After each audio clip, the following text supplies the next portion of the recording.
Welcome to Podnutz Daily for March 18th, 2009, episode number 154. I was talking a little bit before the show, but I'll continue what I was saying since we're recording now about the program I'm using to record the show. It's changed. You know, when I had the Mac, it was GarageBand, and I switched to the PC. I was using Audacity for a while, trying to find that perfect program. And I'm using this program now called Reaper. You can get it at reaper.fm. It's like a multi-track recording program.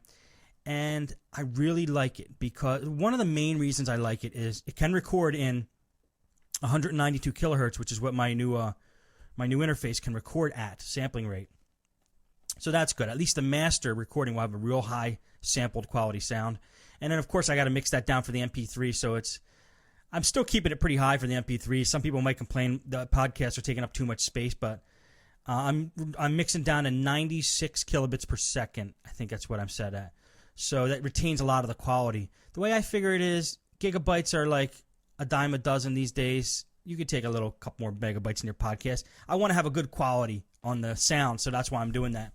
And Reaper is a great program because it's light.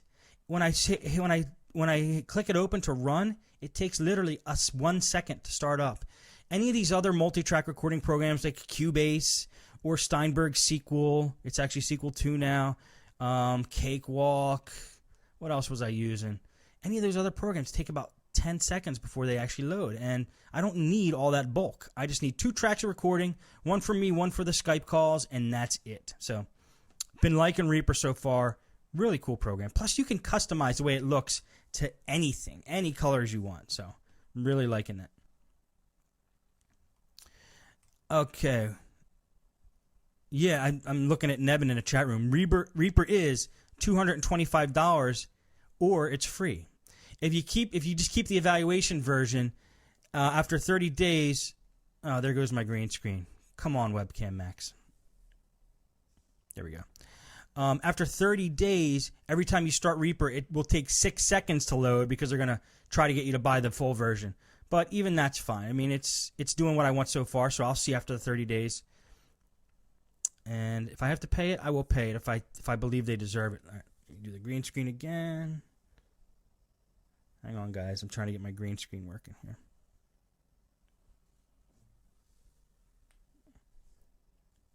Okay, we're good. I don't know why when I wave my hands up in the air, the green screen fixes itself, but it does. All right, computer repair stuff. Had a computer come in. We replaced a motherboard in it. We put an evga motherboard in. It was like $55 at MicroCenter. It's the E7050/610i was the model number of the motherboard. And I put one of these in another machine too. It's not a bad board. None of these cheaper boards are actually bad. They just don't have all the features of the newer boards or the better boards. One of the problems though that they do have, and this has, hit me a couple times in a way that causes a customer either to return something or complain about it. And that they don't complain about it too much. I notice it when I'm in the shop, and I try to fix it before I send it out.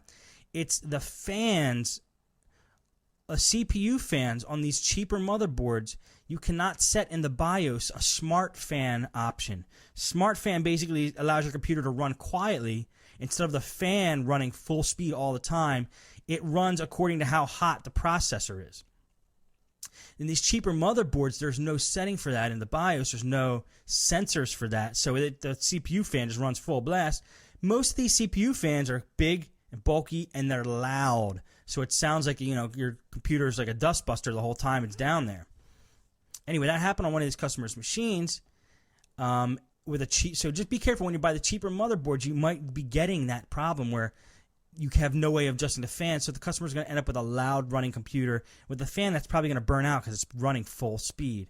There is a program called Smart Fan, which I've dabbled with, but that relies on sensors on the motherboard that usually don't exist in the cheaper motherboards, so it doesn't even work with the cheaper motherboards.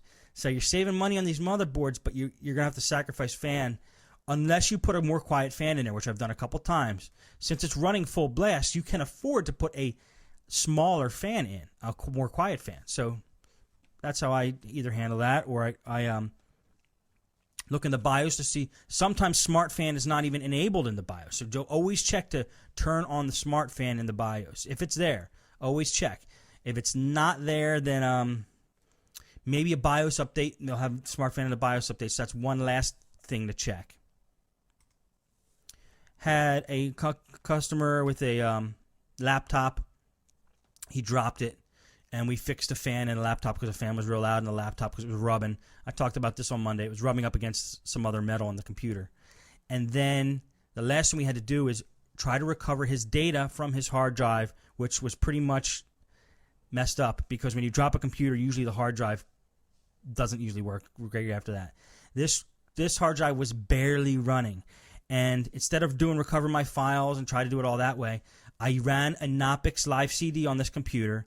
Knoppix was able to see what was on that hard drive, and I was able to pull the data off of that hard drive that he needed using Knoppix.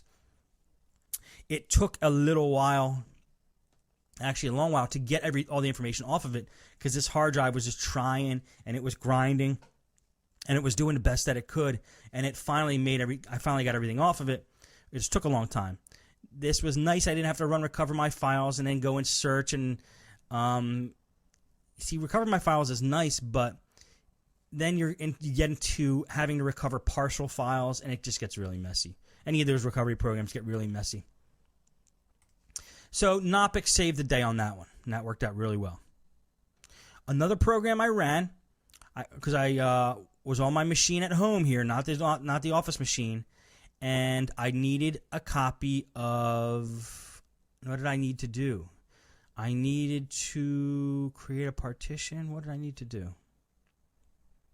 Oh, I bought a new hard drive for my machine here, my office machine. I see you in the chat room about the laptop videos.